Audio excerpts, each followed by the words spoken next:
All right, this is Campbell's 7th edition, chapter 22, Darwin, evolution stuff, Darwinian view of life. So, November 24th, 1859, Darwin published On the Origin of Species. He actually had this stuff many years prior, but was afraid to publish for fear of retribution from the church and so on.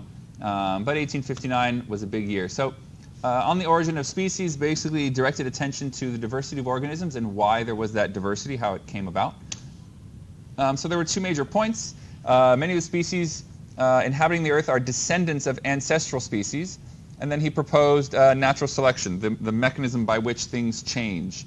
So those are two major points. So a lot of Darwin's ideas came from some research or some ideas on early Earth. And they were revolutionary because of how it contradicted the church. And so this is the historical context, kind of giving you a feeling of where it lies. Here we have Mendel came just after Darwin, and they actually interacted at various points. And the other components, you remember Lamarck, use and disuse. Here Lamarck was very early, 1700s. And then the ones we'll talk about here in this chapter a bit also are Hutton and Lyell. Were very influential in how they affected Darwin's ideas, or how Darwin used their ideas and applied them to living things. And here you see The Origin of Species towards the latter stages of Darwin's life were published. So Aristotle viewed the galaxies, the world, as fixed and unchanging, and the Old Testament basically said that everything was created by God and was perfect, and that the Earth was 6,000 some odd years old.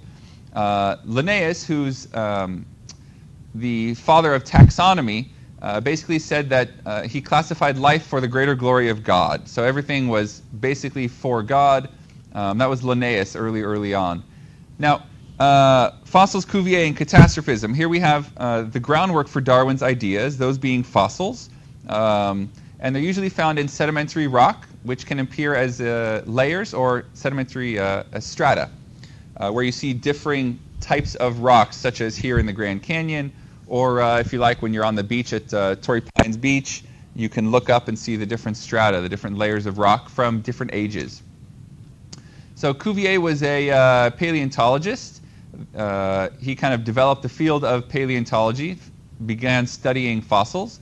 And Cuvier actually opposed the idea of gradual change, and he was an advocate for something called catastrophism, where every boundary within those sedimentary layers or major change was due to some catastrophe. This was catastrophism.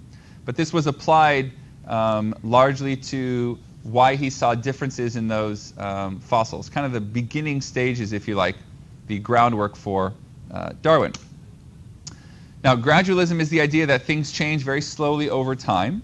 It's the accumulation of these small changes that allows things to change. That's gradualism. You'll see at a later date, there's also some arguments for punctuated equilibrium, which is sort of the same as catastrophism. Now, Hutton and Lyell were geologists that studied changes in the Earth's surface. And they saw very slow continuous actions, just like those operating today, that caused the Earth to change. And they term this uniformitarianism. Okay? Uniformitarianism and the slow, gradual changes in the Earth's structure, the Earth's surface, actually really strongly affected Darwin's thinking.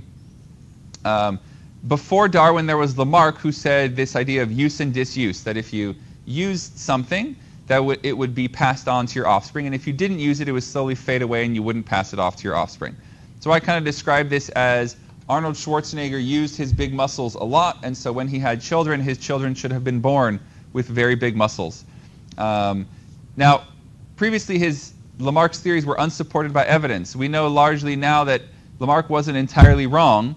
The field of epigenetics has gained a lot of momentum, and epigenetics in part ties to Lamarck and how your environment can affect the regulation of your genes. And we'll take a pause on this one.